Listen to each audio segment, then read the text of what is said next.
We love the stuff that you're doing with Branding Matters, that podcast.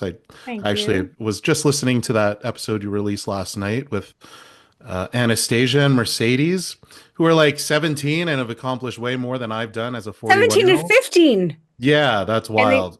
I know, and they started when they were, I think, like 11 and 9 or something. Yeah. And they're just Hmm. too amazing. So, oh, I'm glad you enjoyed it. Yeah, it was great. So, or I'm still listening to it. Oh, it's I'm okay. halfway done. This is how my podcast listening goes, which is Yeah. ironic since I want everybody to listen to this podcast from the beginning to end. So really great to have you here, the branding badass. Thank you. Um, so I wanted to start off by just asking you about that. Yeah. Branding badass. You've branded yourself as that. What does that mean to you, and how has that kind of shaped your journey?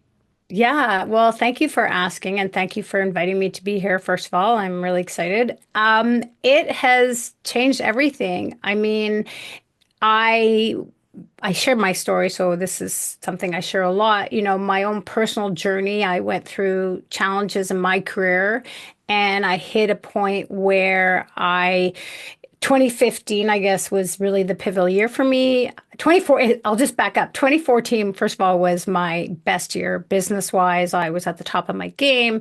I was great financially. I was married. Life was great, quote unquote. And Hmm. then 2015, the bottom fell out and everything changed personally and professionally, all literally at the same time. Business tanked. I lost a $1 million client, oil and gas industry, 2015, after you guys remember that, but everything plummeted. Hmm. And I work 100% commission like a real estate agent. So when you're not serving your clients, you're not paying the bill. So my income took a nosedive. And at the same time, my marriage of 16 years ended, or 13 years. We were together 16. And so I became this single mom, 2015, two young kids, no financial support, and I had no income. So I was just really struggling.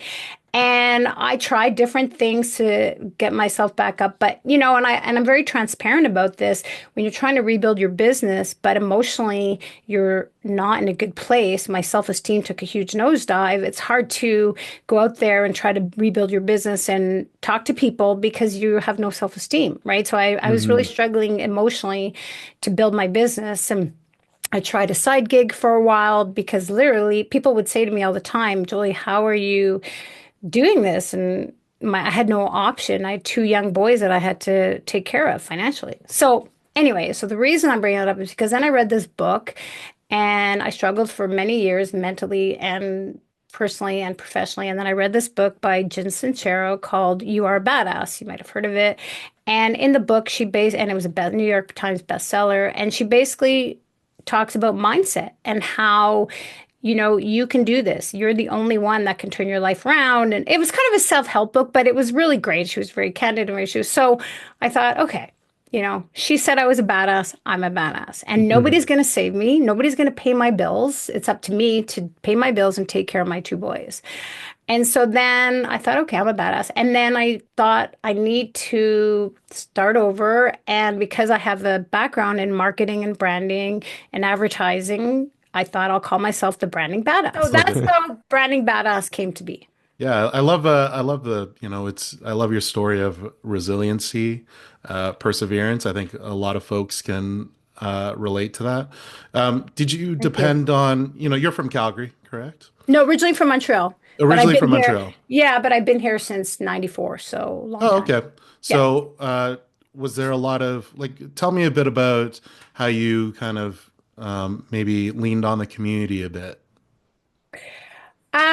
That's a great question. I leaned on the community where I really found that support was when I started my podcast. So I know we're kind of jumping ahead a bit, but when I started my podcast, I was really trying to serve the community. That was my goal for starting it. Hmm. And by doing so, I started to right away get some great feedback from people. And my goal, just to elaborate on that, my goal for starting my podcast was exactly that. I noticed because of COVID, I launched it in January 1st, 2021, I think. Yeah. And and people were getting laid off. Forced entrepreneurship was a real thing because of Hmm. COVID. So a lot of people were starting their own businesses. And I noticed that, especially on social media, people were all of a sudden, everybody was on there, and all you saw was buy my product, buy my service, work with me, hire me.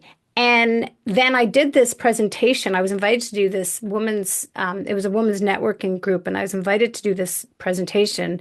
Kind of a side note here. It was supposed to be in person, but because all of a sudden there was lockdown, they asked me if I would do it via Zoom. And it was a Calgary networking event. Yeah. And at first I said no because I was like, Zoom, I can't do it on Zoom, and so I wasn't going to do it. And then I thought, okay, well, I committed to this, so I'm going to do it. So I did this presentation to this women's Calgary networking group and talked about branding. And then afterwards, I had a few of them reach out to me and say, hey, I really enjoyed what you had to say. I got laid off from my job, started my own business, and I have no idea what it is to build a brand or how to do it. Can you help me out? And I got that several times from several different people, all different. They didn't know each other, but it was the same message. And so then, and they asked me, like, do you do consulting? But I was already busy. I had my side gig at the time. I was trying to rebuild my business, single mom, two kids, blah, blah, blah. So I'm no extra time. But I thought, okay, well, if these women in Calgary are struggling, then and COVID was a real issue and forced entrepreneurship was a real issue, then maybe I can help the community. And then my boyfriend recommended, why don't you start a podcast? And then that's kind of how Branding Matters was born. And then through that, by serving the community, I got back twofold. People really started, commenting, leaving great reviews. And yeah, that's does that answer your question? Yeah. I know I go on a tangent there, but community is a big part of it for sure. And that was my motivation, I guess, where I was coming from. I'm curious, like in your experience so far with what you've been doing, how does the podcast help the business? Like the business, if I'm understanding Branding Matters correctly, it's the podcast element, Yeah. and then Bamco is Yeah. your business, right? So how do you see the podcast helping support the things you're doing on the business and the business helping support the things you're doing in the podcast? Because sometimes, like I know in my past, there's been a whole bunch of moments where people go, "Oh, your personal brand is not allowed in this work environment. Like they want it, but Mm. they don't want it." It's a really funny thing. I'm just wondering how you kind of use that and how you see that benefiting both sides. Yeah, that's a great question. And I've had conversations with people about that before. And I think it is really important to establish a personal brand, whether you are a solopreneur or you work within an organization like I do, because for a couple of reasons, especially with, the onset of social media, we're on there. Like when I'm on social media, I promote myself and I try to serve the community as the branding badass, but I also promote the company I work for. Right. I, Hmm. I promote Bamco and everything I do because I wouldn't be able to offer the products and services and all the solutions if I didn't have them behind me. And so they're all on board. They support it, and so how does it help me personally? Bamco helps me because I have access and support from this huge international, incredibly successful creative organization that I can Hmm. bring to the table when I work with enterprise clients. And how my podcast, I think, works with that is because I tell people, branding is all about differentiating yourself. And what do you offer that's different than your competitors? So when I meet with prospects and new clients, I tell them, like, if you're just looking to buy hats or pens or t-shirts, there's a million people out there that you can get that from. Sure. I provide more than that. I provide my expertise, my knowledge, my creativity. And then my podcast is just content. And the content that I'm offering is ways to help my clients and other people who listen how to build brand equity for their business. And so it's just another way that I'm adding value. And that's so important right now. You have Hmm. to add value because everybody is all your listeners and clients, it's really about them. Like, what's in it for me? And so this is Hmm. just another way that I'm adding value. And full honesty, I mean, it's built my personal brand, which has built awareness. I've had people listen to my podcasts who have reached out to me who want merch because they're like, hey, I just listened to your podcast with so and so. I thought it was great. I actually need some stuff. Can you help me? And so it's helping me build my business, build my Right. client base. And, I'm sitting down with CMOs, leaders in at their companies who I'm building relationships with. And as you know, when you're trying to build a business, it's about building relationships. So they're very interspersed or woven together. Does Hmm. that make Yeah, yeah, sense? Yeah. yeah. No, totally. Yeah. Yeah, It's I in, get that question all the time. People go, "How do you monetize?" And it's not just one thing. I think it yeah. all works together for what I'm trying to accomplish. Yeah. Yeah, I find, founder-led content or employee-led content, both are super important in terms of, I guess, building trust within your Exactly. your larger brand. So in this instance, you're running employee-led content as a BAMCO employee, and through that, you're getting some leads indirectly for the company, which is amazing. You Yeah. mentioned brand equity earlier. Can we kind of like go back and kind of talk about like the ABCs of what brand equity is. So, what is it? What's some advice that you could give that everyone should follow? Yeah, great question. I get that people ask me all the time, and it's so important because brand equity is the perceived value in the minds of the consumer of what you're offering, right? So it's people get it mixed up with the value of your brand. It's not how much your brand is worth, what your stock, price is, but it's in the minds of the consumer. So how much value do they feel is your brand? So, for example, it's why people will choose Nike over regular running shoes, why they'll buy, a $300 Yeti cooler versus a $30 Yeti cooler, Mm. because for them, it's worth it.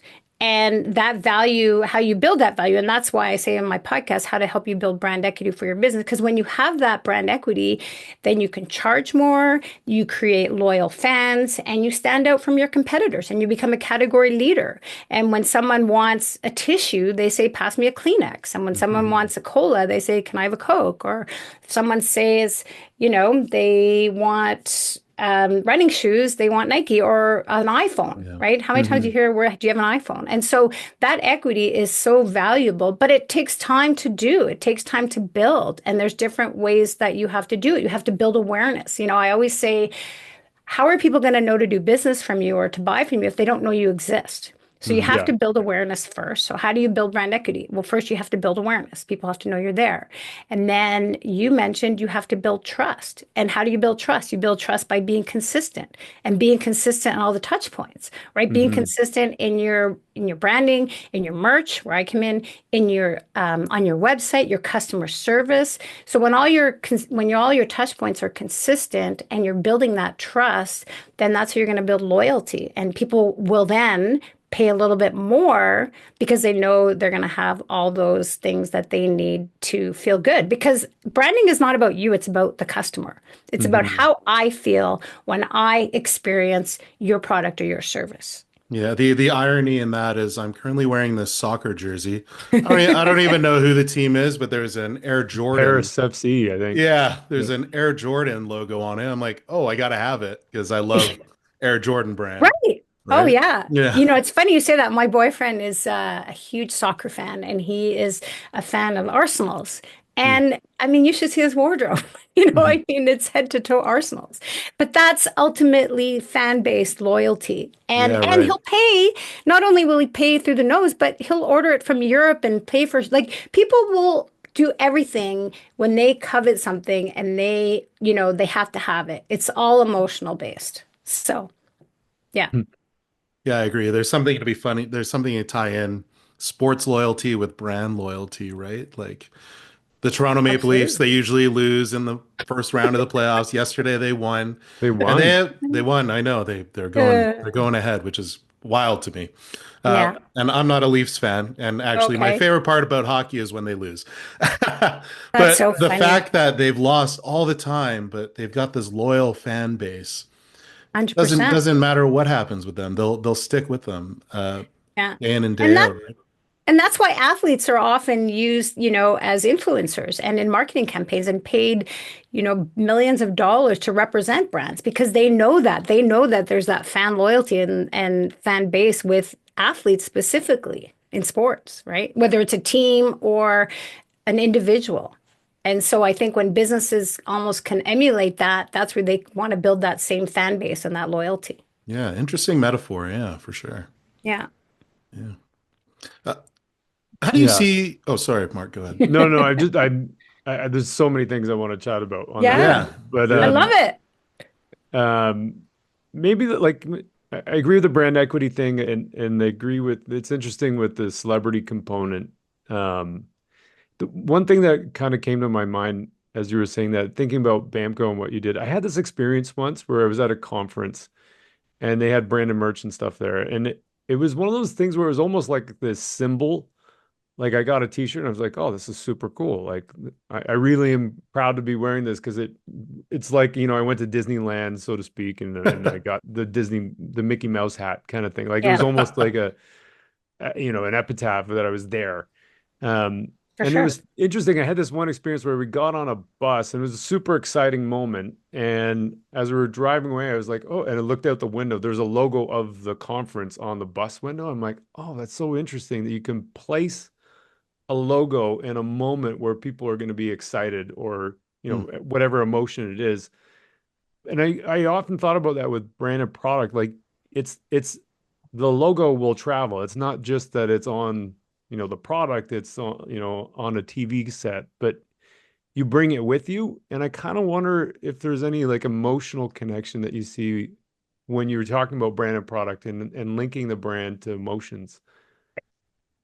Love it. Absolutely. But here's the thing. It's not the logo that you're emotionally connected to. It's the brand, and the logo is just the symbol of that brand. So you associate yourself with everything that that logo represents, right? So, for example, I'll go back to Nike again, the Nike swoosh. It's not really that you care about that swoosh. It's that everything that Nike personifies and that ambition and just do it and everything else. So when I work with clients, and I want to make sure I answer your question, I talk about that in the sense that sometimes it's the logo, but a lot of times it's the message. In the sense that you see a lot, I mean, the fact that you said you wore that t-shirt, that's great because a lot of times people don't necessarily want to wear a piece of merch with somebody else's logo on it, unless it's that got that high perceived value and it's a fame recognizable brand. But a lot of times people don't want to wear someone else's brand on when they're walking Hmm. around. They don't want to be a walking billboard for someone else. But when you are investing in merch and you are spending money and you have a purpose, I often like to say, well, instead of just putting your logo front and center, why not put your logo somewhere else that's more subtle, but have a message that connects you with your audience? So, I'm going to talk about my t-shirt that I'm wearing because this is a great example. So, I have badass on my t-shirt. And this is a t-shirt I created for my podcast. I have branding matters tiny on the back. And I was very strategic in this. And the reason for that is because when I was coming up with this merch idea, I thought, okay, I could just put my logo on the front, but who's going to wear it? Like, who cares about a Branding Hmm. Matters podcast? No one knew about it, right? It was brand new at the time. No one knew about it. But I thought, okay, well, Jen Sincero told me I was a badass. She had a best-selling book. She told millions and millions of people that they're a badass. So I'm going to put badass on my t-shirt, and then that's going to help me connect with all the badasses out there. And so I Hmm. did that. And to this day, every time I wear my t-shirt, I get someone who stops me and says, "Where'd you get your t-shirt? I want one." And hey, Yeah. I had a woman stop me and say, "Hey, I have badass on I had it tattooed on my arm." And, I'm building connections. Again, what is branding? Branding is building connections. Merch is a way to tell your story in a creative, unique way that is going to help you stand out and connect with your audience. And so I think the messaging is so, so important now more than ever to help you stand out. And that's, I think, how you build the connection. And the logo is just a symbol of everything that your brand represents. And so I don't know if that answers your question, Mark, but Yeah, that, no, you yeah, know, yeah, does it? yeah. I mean, I don't know that it was really a great question, but you're That answering was a great the question. thing I asked you. But yeah, it's interesting just thinking about It's you know, about it's connection, right? Like yeah, you said, you felt very connected to that whole experience and then you yeah, wore the t-shirt. And that is the purpose of merch is how do you tell your story in a unique and creative way that people are going to connect with and hold on to. And yeah, if you can do it that way, you're going to get way more ROI on your investment. And it's yeah. so important. I was thinking about the linking that back to the brand equity part. Like we were talking earlier, one of the things that I think about a lot is if brands are built by making a promise and then meeting the expectation that you set. And so you do that once, people go, great. And you do that twice, they're like, oh, this is a thing. And you do it multiple times, then you start building this brand. And you do that with lots and lots of people. And that's really like the flywheel for success, I think, on branding. The Yeah, I and agree. that's what's building the brand equity. So I think in some ways, like the merch can also be that supportive tool that is in a way making that promise, and then you're delivering with the merch. For an employee, or it could be for customers, or it could be for, whatever. It doesn't always need to necessarily be giant logo on the front of your chest. Um, but it has to be there somewhere. But I think it probably can just be, something that aligns people and connects people Yeah. with whatever is aligned to your business message. Yeah, what's the story you're trying to tell? What's the mission? I always ask clients when I sit down with them and we have a project, I ask a million questions. And why do you want to why do you want to invest in this? What's your mission for it? And because that's really important, it has to align. And a lot of times, in marketing, merch is an afterthought, right? You'll spend all Hmm. this time and energy working with your team putting together a whole marketing campaign, and then at the end, it's like, oh, maybe we should get some merch, when really it should be part of the process. So I like to get in, and luckily, because of my background in advertising and marketing, we're marketers talking to marketers, and we speak the same language. And so I love to talk about the strategy and what I think will be the best strategy as a way to get your message across, and what product. And maybe it's not a product, maybe it's something else, maybe it's, an experience, because that's really important. Now more than ever, people are really concerned about not wasting their money and how are they going to get the most out of their merch. And I just think there's a lot of waste out there. There's a lot of things I see people doing wrong, and I see a lot of wasted opportunities too, which I Hmm. think is something that people need to think about more. Hmm. Yeah, I want to hit that. You just said I see a lot of things people are doing wrong. There's that stereotype, of the client going, "Hey, make the logo bigger," right? It's a classic marketing stereotype. There's times where, rainbow washing is a thing, right? Where every logo is all of a sudden rainbow colored, only for the week. Yeah. Can you kind of talk about what are some mistakes you've seen some businesses make when it comes to their branded products or branding in general? Yeah. Um, well, I can talk about the product first and then branding if that's works for Yeah, you. let's I do would it. say for the product, you hit the nail on the head for the first one is making their logo huge. Everybody wants that, and that's gonna do them disservice. It's not to have your logo big and front and center. People are not going to be walking billboards, like I said earlier. I think it's better to be more subtle. Another mistake I see is, I mentioned wasted opportunities. We have evolved so much. I've been in this industry a long time, over 20 years. So back in the day when I started, when it was one logo, one location, embroidered or screen printed, now we have the technology, we have full color opportunities. So I'll give you an example, and I can't say who it is because we're just working on it. But I have a new client where they want to do some robes, just bathrobes. It's very simple. But they have a really What is cool, this? Is this the Playboy Mansion? Is this the client you're working with? and they want to A sell them in spa. a gift shop. Well, Oh, okay. anyway, they want to sell them. And so, but they Yeah, want I their don't whole know who point. they are. I was just guessing. They have a very unique brand, beautiful, very unique brand. And so they had they have these current white robes that everybody has with a logo embroidered. Like all you could do is switch out the logo, commit anybody. But after I did my research on them and went to their location. They have a beautiful place and beautiful decor and this incredible wallpaper design. And I said, why? Because again, it's about the experience. If you want people to buy the robe, what's your purpose? And they're like, well, we want them to remember us when they leave and everything else. So we designed these robes that we took the pattern of the wallpaper and actually made the robes out of that pattern because we have the capabilities to do full color digital design all over. They fell in love with it. Like, didn't Yeah. cost that much more, but nowhere else can anybody in the world get these robes except for this particular place because they were customized. And so customization and really, again, telling your brand story, the experience, taking full advantage of a product instead of just slapping a logo or something can give you way more impact. Yeah, so like in the literature, I'll call it, there's a whole bunch of stuff around distinctive brand assets. And so your brand, like classic versions of that would be things like your logo is a part of that. Jingles would be a part of that. So those are obvious ones. Characters like the Geico Gecko. But then there's other things that fall, outside of the norm, let's call it. But there's things like um, the Oreo, like twist, dip, and dunk in ice cream or into milk, or like putting a lime in a Corona, like those kinds of things, ritual types of stuff.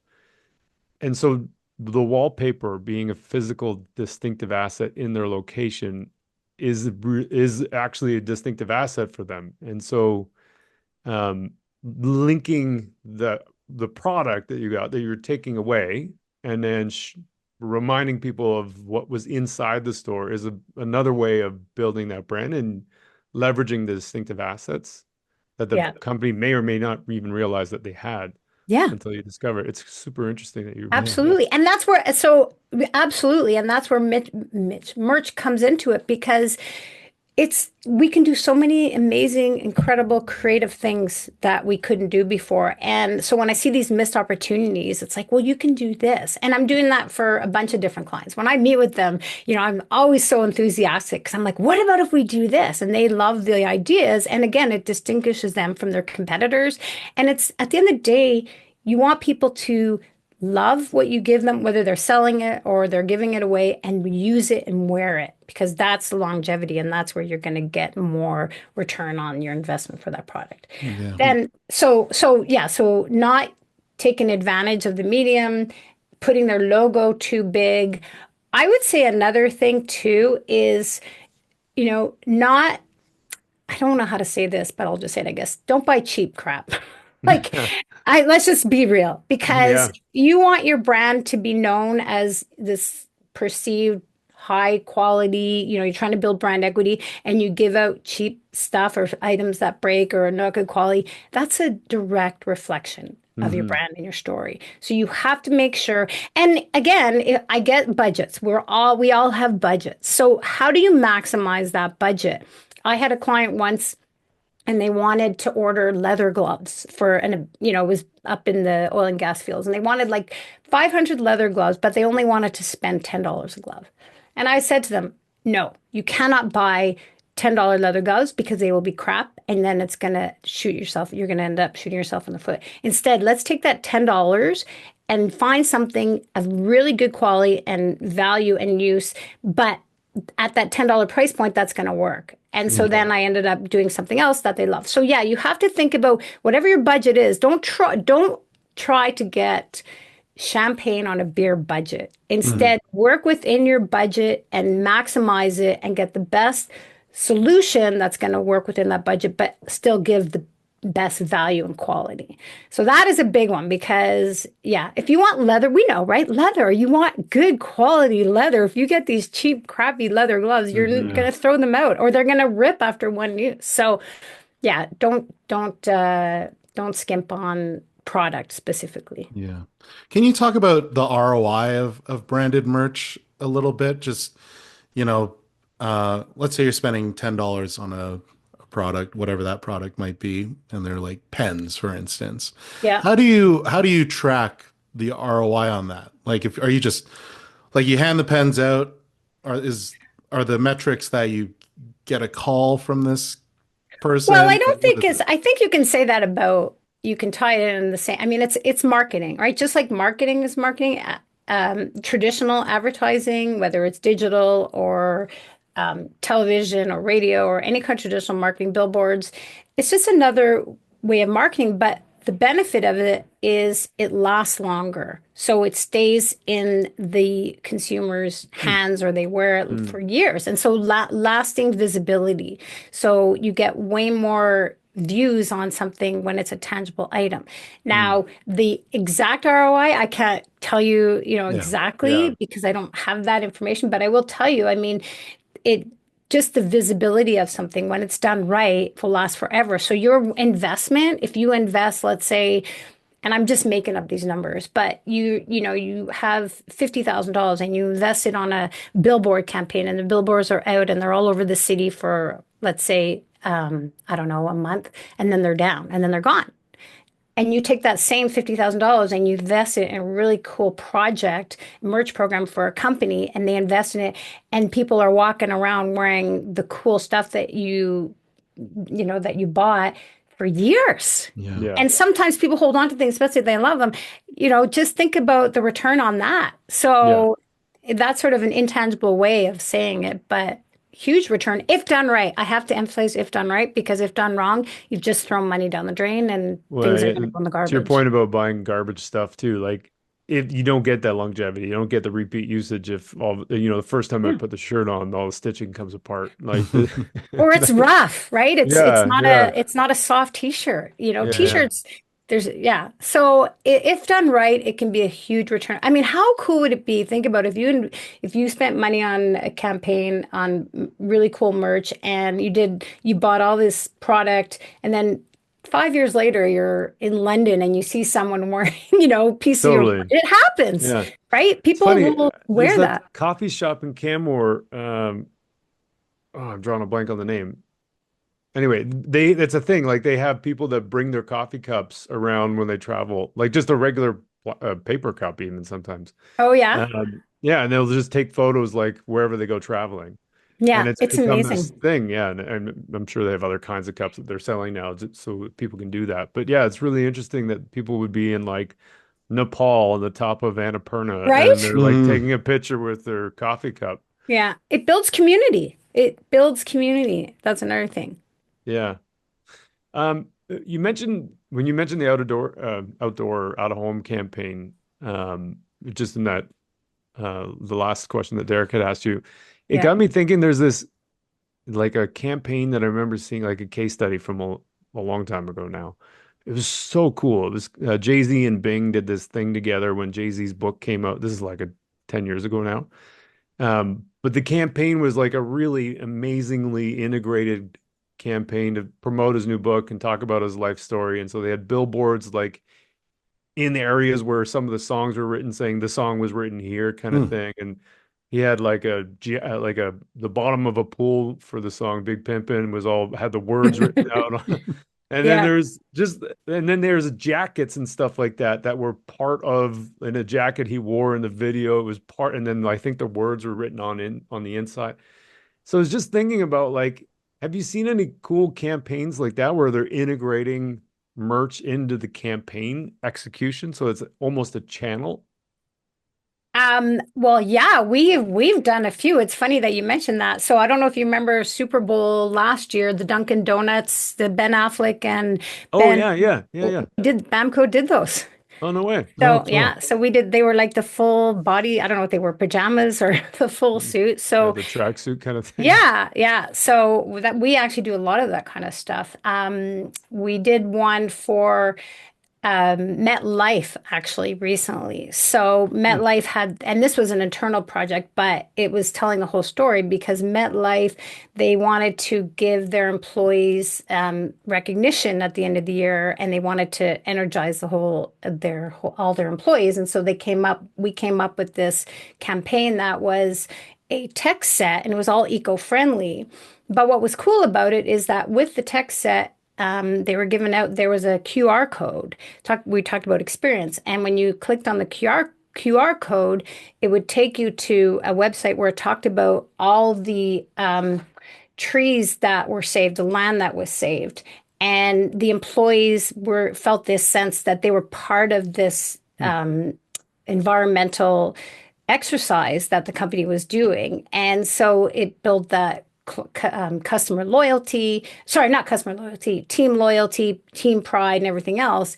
And it was a whole story that was done internally. So brands, I always say this too, is you have to start by building your brand internally. And then when you get your employees to buy into your purpose and everything that you're trying to do in your story, then they go out and share it publicly, right? On social media, taking pictures and telling about that. So I think that's such a great example where you're tying in merch to a larger campaign and a bigger story, integrating it and giving back at the same time. Yeah, cool. Does that answer your question? Yeah, totally. Yeah, Okay. no, thanks.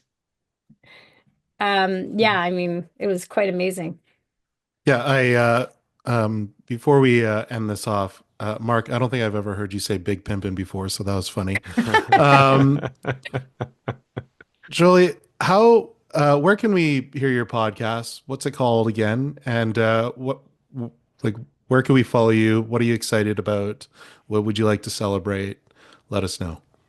Well, thank you for asking me about my podcast because it is my baby. It really is something that I started just, like I said, to help the community, and it's just exploded. I've had some incredible guests on. It's called Branding Matters. And the reason I came up with that name, I know you didn't ask me that, but I'll share it with you. No, that's It's that double entendre in the sense that branding, first of all, branding matters. Going back to why I started it. If you have a business, whether you're a solopreneur or CEO of a big company, or you have multi employees, you need to first, before you go out and try to sell your product and sell your service, you need to first figure out what your brand is, what's your purpose, what's your vision, what are your values, everything about who you are, what's your story. And then once you know what your brand is, then you can go out there and start sharing it with people, sharing your products, your services, your offering, what problems are you solving? So branding matters more than anything else. But then also branding matters in the sense that all matters that have to do with branding, via your brand identity, your merch, your, logo, your website, everything that builds a brand to help you build brand equity. I like to talk about. And so that was where I came up with that kind of double entendre. Mm-hmm. And then the last thing I'll just say about that, which I think is kind of cool, is that I don't just bring on branding experts. And the reason for that is because I thought if I just brought on people from advertising and marketing and talking about, why branding matters in that sense, it would get really boring really fast because it would be redundant. Everybody would say the same thing. So I thought if I can bring on people from every industry, from all over the world, from all different industries, but they all are successful leaders in their field, they obviously got there because they built a strong brand to share their experience and their story to help my audience build their brands, was sort of how it all came together. And I think that's sort of one of the reasons it's doing pretty well. It's doing pretty well. I'm very happy with it. So branding matters.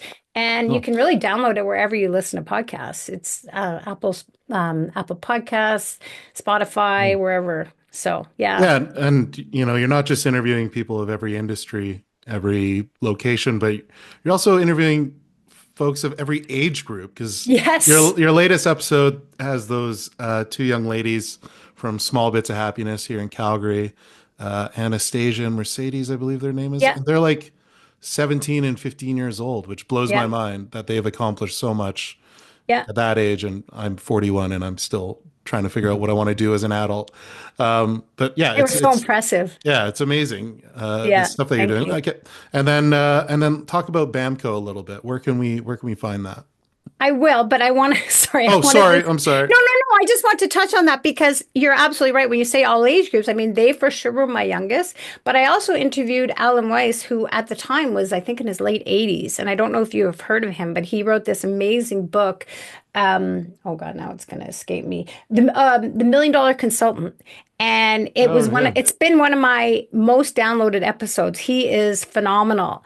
And he was great to interview. So absolutely every age. It really doesn't matter. I think it's just people that can share really valuable tips to help my audience, no matter who they are.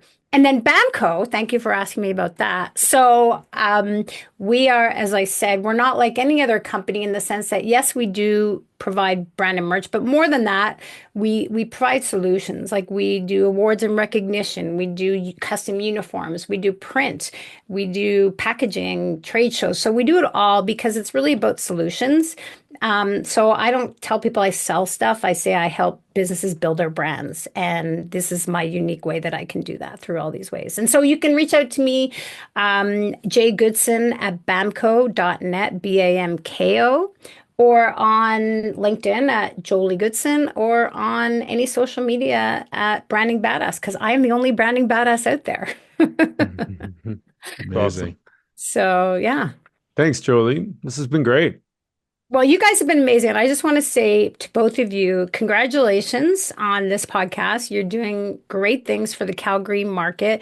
I am recently a new member of the Calgary Marketing Association, and Nice. I'm excited to help you grow what you're doing. Mark, you and I have talked about this before. I've heard great things about your association. And if anybody out there who is in Calgary listening, I think you should join the CMA because I think there's lots of exciting things happening. I'm excited to help you build and grow and get the name out there. So thank you for letting me be a part of it. Thanks for saying that. Awesome. And we didn't even, that was a shameless, or I didn't even pay that for that. That Yeah, was, I don't even have to do it at the end. yeah. No, well, it really is, and as I'm very real in everything I say, and my enthusiasm I think is obvious. So Yeah. thank you. Thank you. Yeah, that's